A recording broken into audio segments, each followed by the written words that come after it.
గ్రామ స్వరాజ్యం మహాత్మా గాంధీ కన్నా ఒక గొప్ప కళ. కానీ కొన్నేళ్లుగా తెలంగాణలో సర్పంచ్ పదవి అంటే అధికారం కాదు, అప్పుల ఊబి. ఊరి బాగు కోసం అప్పులు తెచ్చి చేతి డబ్బులు ఖర్చు పెట్టి చివరికి నిధులు రాక ఆత్మగౌరవం దక్కక కన్నీరు పెట్టిన సర్పంచులు ఎందరో. ఊరి సొమ్ము ఊరికే ఖర్చు పెట్టుకునే స్వేచ్ఛ లేక ప్రభుత్వ ట్రెజరీల చుట్టూ కాళ్ళు అరిగేలా తిరిగిన రోజులు గుర్తున్నాయా?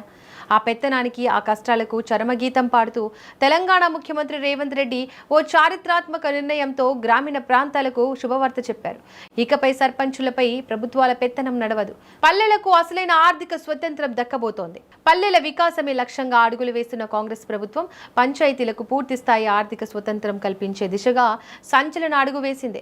ఇప్పటి వరకు గ్రామ పంచాయతీలకు పన్నుల ద్వారా, ఇతర వనరుల ద్వారా వచ్చే సొంత ఆదాయాన్ని ప్రభుత్వ ట్రెజరీ ఖాతాల్లో జమ చేయాల్సి వచ్చేది. ఫలితంగా ఊరిలో ఒక చిన్న అవసరానికి కూడా సర్పంచులు నిధుల కోసం నెలల తరబడి వేచి చూడాల్సి వచ్చేది. కానీ ఈ వ్యవస్థను పూర్తిగా మార్చేయాలని సీఎం రేవంత్ రెడ్డి ఆదేశించారు. తెలంగాణ పంచాయతీరాజ్ చట్టం 2018లోని సెక్షన్ 70 క్లాజ్ 3కి కీలక సవరణలు చేయాలని స్పష్టం చేశారు. ఇకపై గ్రామ పంచాయతీల సొంత ఆదాయాన్ని ప్రభుత్వ ట్రెజరీ ఖాతాల్లో కాకుండా నేరుగా ఆయా పంచాయతీల సొంత బ్యాంకు ఖాతాల్లోనే జమ చేసుకునేలా ఆర్డినెన్స్ సిద్ధం చేయాలని అధికారులను ఆదేశించారు. ఈ ఒక్క నిర్ణయంతో తెలంగాణలోని గ్రామ సర్పంచులకు పూర్తి స్వేచ్ఛ, రాజ్యాధికారం వచ్చినట్లయింది. గత ప్రభుత్వాల హయాంలో సర్పంచుల హక్కులను, వారి స్వతంత్రతను నిర్వీర్యం చేశారనే ఆవేదన గ్రామీణ ప్రతినిధుల్లో ఉండేది. కానీ ఇప్పుడు రేవంత్ రెడ్డి తీసుకున్న నిర్ణయంతో ఊరి సొమ్ము ఊరిలోనే ఉంటుంది. ఊరి డెవలప్మెంట్ కోసం ఏ అధికారి చుట్టూ తిరగాల్సిన పని లేదు. అధికారుల వద్దకు వెళ్లి దండాలు పెట్టే రోజులకు స్వస్తి పలుకుతూ సర్పంచే తన గ్రామానికి అసలైన రాజు అని నిరూపించేలా ఈ నిర్ణయం ఉంది. గ్రామంలో మురికి కాల్వ బాగు చేయాలన్నా, వీధి లైట్లు వేయించాలన్నా క్షణాల్లో సొంత ఖాతా నుంచి నిధులు డ్రా చేసి పనులు పూర్తి చేయవచ్చు. కేవలం సర్పంచులకే కాదు, పల్లెలకు నిరంతరం శుభ్రంగా ఉంచే దాదాపు 50,000 మంది గ్రామ పంచాయతీ సిబ్బందికి కూడా రేవంత్ రెడ్డి సర్కార్ అద్భుతమైన తీపి కబురు అందించింది. ఐఏఎస్ అధికారులకు ప్రతి నెల 1వ తారీఖున జీతాలు ఎలా అందుతాయో అలాగే పంచాయతీ కార్మికులకు, అవుట్ సోర్సింగ్ కాంట్రాక్ట్ సిబ్బందికి కూడా 1వ తేదీనే జీతాలు పడాలని సీఎం అల్టిమేటం జారీ చేశారు.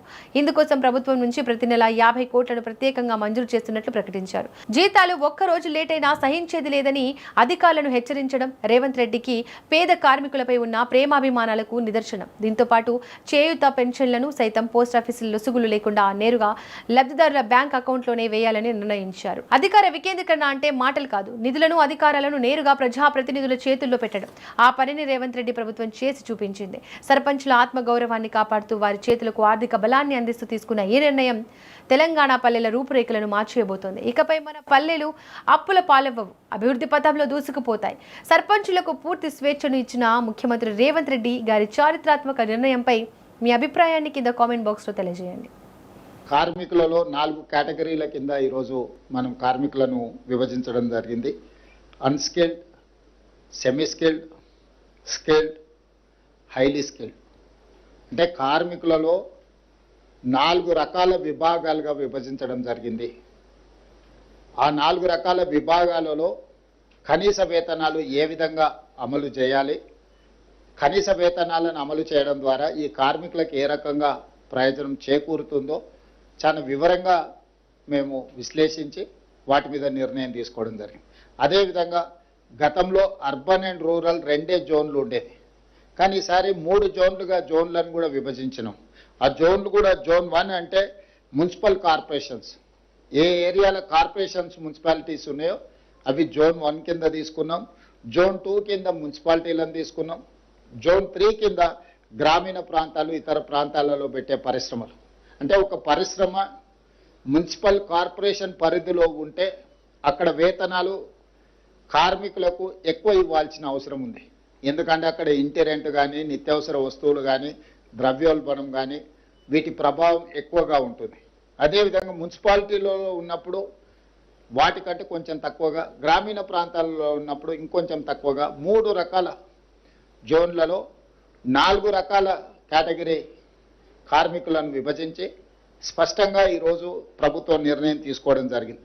అన్స్కిల్డ్ 12,750 రూపాయలు ఉంటే ఈరోజు మనం 16,000 రూపాయలకు జోన్ 1లో పెంచడం జరిగింది. అదేవిధంగా సెమీ స్కిల్డ్లో 13,592 రూపాయలు ఉంటే దాన్ని ఇప్పుడు 17,000 రూపాయలకు పెంచడం జరిగింది. స్కిల్డ్లో గతంలో 13,772 రూపాయలు ఉంటే ఈరోజు 18,500కు పెంచడం జరిగింది. హై స్కిల్డ్లో 14,607 రూపాయలు ఉంటే 20,000 రూపాయలకు పెంచడం జరిగింది. అంటే ఈ వేతనాలన్నిటిని కూడా అన్ని రకాల అంచనాలను వేసుకొని ద్రవ్యోల్బణాన్ని దృష్టి పెట్టుకొని నిత్యావసర వస్తువుల పెరుగుదల, ఇంటి రెంట్లతో సహా అన్ని రకాల సమస్యల్ని కార్మికుల యొక్క శ్రేయస్సు కోరి రాష్ట్ర ప్రభుత్వము ఈరోజు ఈ నిర్ణయం తీసుకున్న